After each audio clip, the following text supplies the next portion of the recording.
Hello' friends, welcome to my YouTube channel Rumi's blog. আজি মই আপোনালোকৰ ওচৰত জিৰাৰ পায়স কেনেকৈ বনাই তাক দেখাব বিচাৰিছোঁ। আহকচোন চাওক।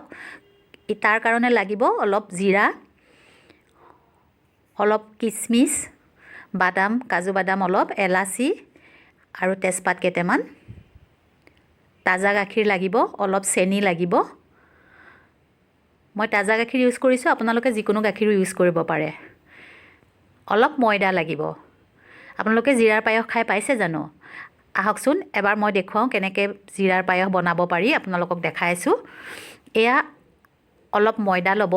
ময়দাখিনিত অলপ পানী দিব, নিমখ চিমখ একো দিব নালাগে। অলপ পানী দি আমি যেনেকৈ ৰুটি বনাওঁ সেনেকৈ ডপটো বনাই ল'ব লাগিব।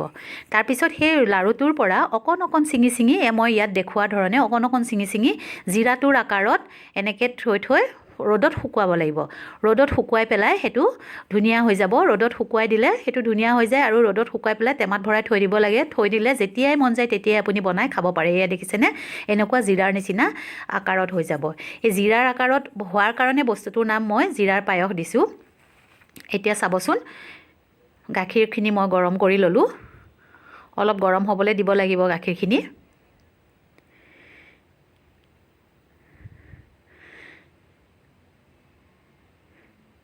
গাখীৰখিনি গৰম হয় মানে মই বাদামকেইটা, কাজু বাদামকেইটা কাটি ল'লোঁ। এলাচিকেইটাও অকণমান মুখকেইখন খুলি খুলি গুটিকেইটা ওলাই ল'লোঁ। তেতিয়া অকণ সোৱাদটো ভাল হয়, দেখিব টেষ্টটো ভাল হয় পায়সটোৰ। এইটো পায়স খাবলৈ বৰ টেষ্টি হয়। আপোনালোকে বনাই খাই চাবচোন, বহুত ভাল লাগিব। বেলেগ পায়সতকৈ মানে বহুত কম সময়তে সিজে। আৰু বনাই খালি জিৰাখিনি বনাই বটলটোত ভৰাই থৈ দিব পাৰিলে আপুনি গোটেই বছৰটোলৈ খাই থাকিব পাৰে। একো প্ৰব্লেম নহয়, নষ্ট নহয়। আৰু খাবলৈও অকণ বেলেগ পায়সতকৈ টেষ্টটো বেলেগ হয়। গাখীৰখিনি গৰম হৈ গৈছে। তাতে মই জিৰাখিনি দি দিম। যিখিনি মই শুকুৱাই থৈ দিছিলোঁ আগতীয়াকৈ, সেইখিনি মই তাতে ঢালি দিম। অলপ হেতাখনত লাগি গৈছে, চামুচখনে দিওঁতেই মই হেতাখনত লাগি গৈছিলে, সেইকাৰণে এৰাই দিছোঁ। এতিয়া অলপ লৰাই থাকিব লাগিব। অলপ সিজিব দিব লাগিব। 5 মিনিটমানতে আপোনাৰ পায়সটো হৈ যায়। এতিয়া তাতে তেজপাত কেইটামান দি দিলোঁ। 5 মিনিটমানতে এইটো পায়স হৈ যায়। সেইকাৰণে সোনকালে খাবলৈ মন গ'লে মানে বনাই খাব পাৰি। খালি জিৰাটো বনাই আগতীয়াকৈ থৈ দিব লাগিব আপুনি বটলত।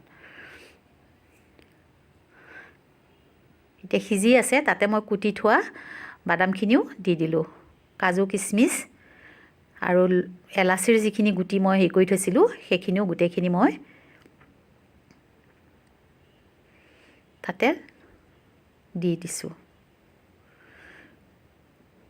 5 মিনিটৰ ভিতৰতে পায়সটো হৈ যায়, মানে বেছি দেৰিও নালাগে মানে। বেলেগ পায়সটো আপোনাৰ আধা ঘণ্টা 1 ঘণ্টা সিজাই থাকিব লাগে। চাউলো তিয়াই থ'ব লাগিব আগতীয়াকৈ, এনেকুৱা হয়। এইটো বহুত ধুনীয়াও লাগে, আনকমনো হয় অকণমান। এয়া দেখিছেনে? সিজি সিজি এনেকৈ সিজাই থাকিবলৈ দিব, লৰাই থাকিব লাগিব যাতে তলত লাগি নধৰে। আমাৰ সেইটো পায়সৰ নিচিনা চাউলৰ পায়স যি বনাওঁ লাগি নধৰে তেনেকৈ। এইটো চেনিখিনি মই দি দিলোঁ, আকৌ লৰাই দিলোঁ।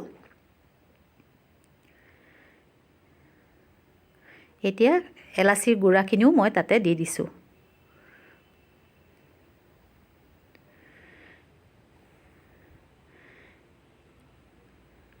পায়সটো প্ৰায় হৈয়ে গৈছে, উতলি আছে। অকণমান থিকনেছটো হ'লে, অকণমান হেৰি হৈ গ'লে, ডাঠ হৈ গ'লে আমি বস্তুটো নমাই দিম। এয়া দেখিছেনে কি ধুনীয়াকৈ উতলিছে?